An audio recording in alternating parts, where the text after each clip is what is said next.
Hey, and welcome to The Short Stuff. I'm Josh, and there's Chuck and Jerry's here too, and we're just zooming through the universe. Trio of cool cats who apparently can survive in the vacuum of space. That's right. We're talking about Saturn's rings, and big thanks to Dr. Ian O'Neill, who wrote this for HowStuffWorks.com. Mm-hmm. And we're talking about Saturn's rings because semi-recently, in the grand scheme of things, like 6 years ago or so, and in the time since, we have learned a couple of kind of cool things about Saturn. One, not cool as in like, hey, it's good that this is happening, but cool as in we never knew this stuff. Yeah. One, in the next 100 million years, Saturn's rings will no longer be around. They're going to disappear completely. They'll be denuded. And two, because of what we're going to tell you about in a second, we learned a lot more about those rings and the fact that they are a lot younger than we thought. Chuck, that was such an amazing intro. That was great stuff, man. Hey, Jerry just said we were on fire before we recorded. So we can thank our friends at NASA for launching the Cassini mission. They had more probe. Yeah. NASA and there was a three. What do you call it? A menage a trois. Sure, NASA and we got to shout out the Euro Space Agency, the ESA, sure, and the Italian Space Agency, which is not the ISA, but it's the ASI. Don't ask. Very nice. So this Cassini mission, great stuff, Chuck. It was flying around Saturn for, I saw 13 years. I think Dr. O'Neill says 13 years. I saw up to 20. Yeah, they launched 20? in 97, but it entered the orbit of Saturn in 2004. There's the discrepancy. Yeah. But we learned a lot about Saturn, which is, by the way, one of the gas giants of our solar system. You know who else is? Who? Jerry. She is kind of gassy, isn't she? He's a gas giant. So we learned a lot about Saturn, and one of the things we learned, number one, that there's tons of moons around Saturn. Mm-hmm. Number two, that there's some of these moons might be habitable.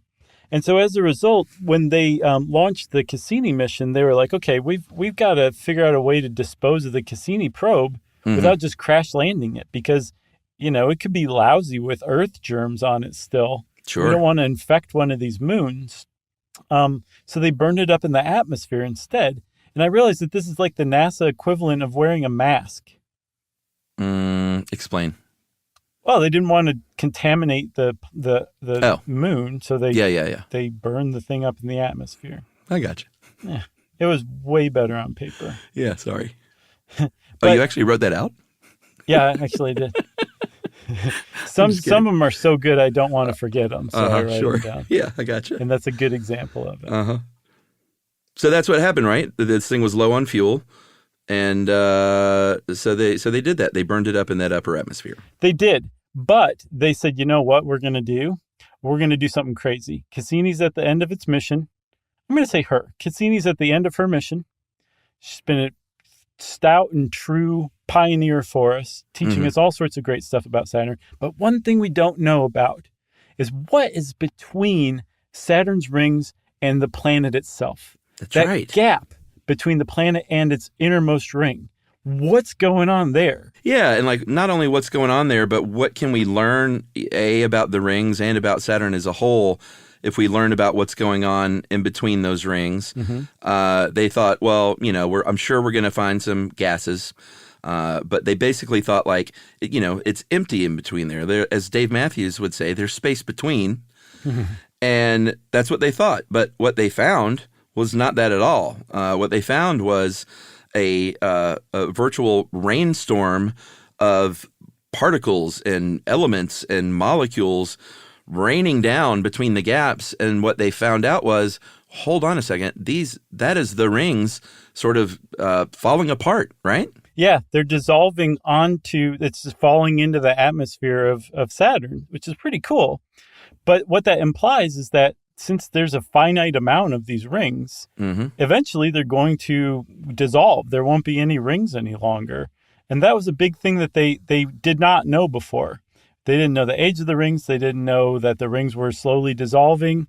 And they learned it by sending Cassini on a crazy, screwy mission, flying orbits inside the gap between the planet and its innermost ring, which is really, really cool. And I say we take a break and we'll come back and talk about what Cassini taught us. Let's do it.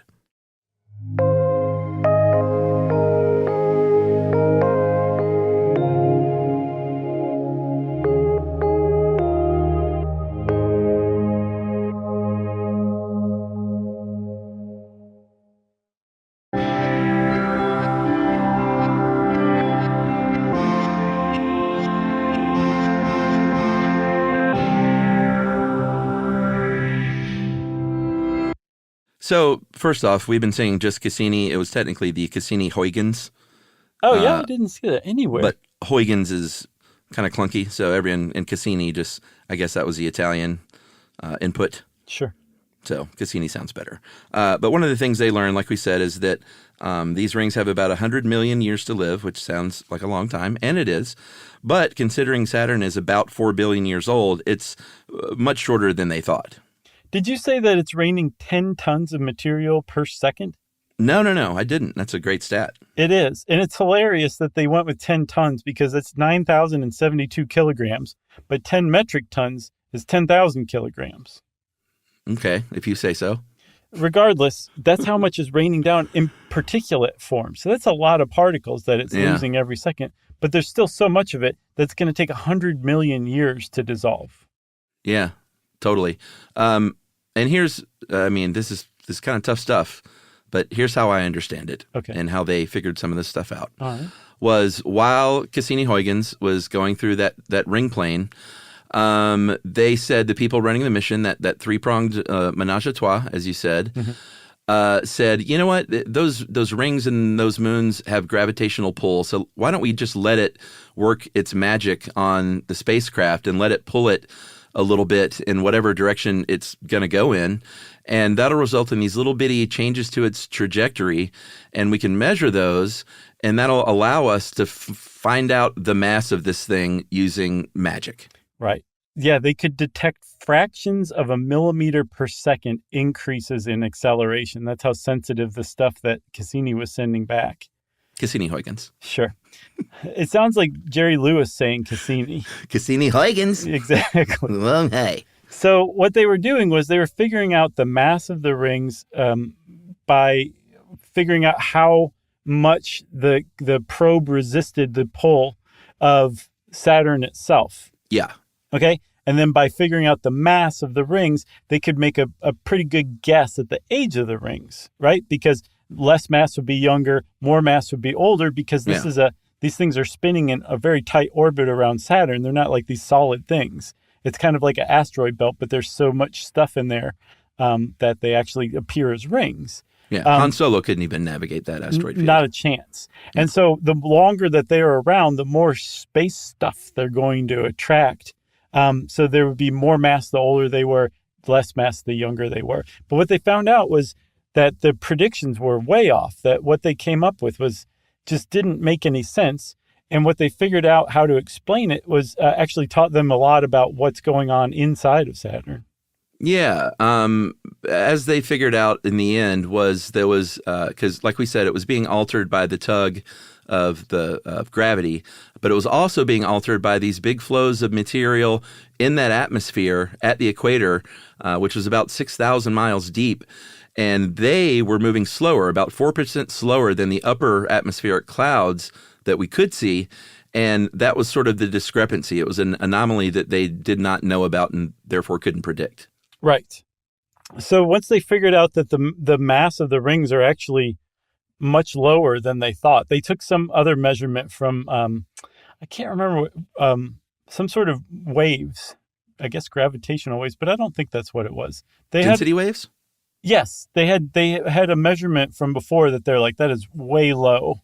There must be some hidden mass in there that we're not detecting from the density waves. Mm-hmm. And when they did the calculations, they figured out, nope, that was actually a pretty good estimate. Yeah. These things are not as massive as you think. So they're made up of fairly light stuff. And because it's not massive and because the rings are still very bright, it suggests that there's not a lot of rocky crud mixed in there, which suggests that they're fairly young. So they estimate that the age of Saturn's rings are between 100 and 10 million years old. Yeah, which is way off. Initially, they said anywhere, it depends, but from 4.5 billion years to maybe like 30 million years. Right. Yeah. But so, yeah, they figured it out. What they think it figured is, it out. Chuck. And by the way, I want to do a whole episode on Saturn. Uh-huh. But they Have fun with that. They believe, no, it's going to be great. Remember our Okay. Venus episode was really fun. Yeah.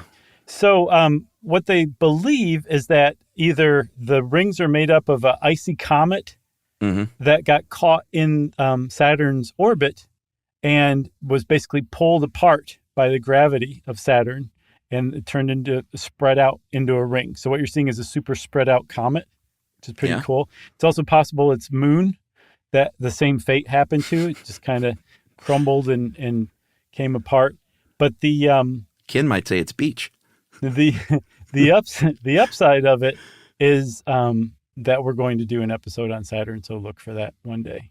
Yeah, and the upside is that this could, I mean, if it was an errant comet, that could happen again to another planet. So there could potentially, in another, 20, 30 million years, be another one of our beloved planets with their own rings. That's right. And I said upside, I meant upshot, of course. Of course. And that, of course, means short stuff is out. Stuff You Should Know is a production of iHeartRadio. For more podcasts from iHeartRadio, visit the iHeartRadio app, Apple Podcasts, or wherever you listen to your favorite shows.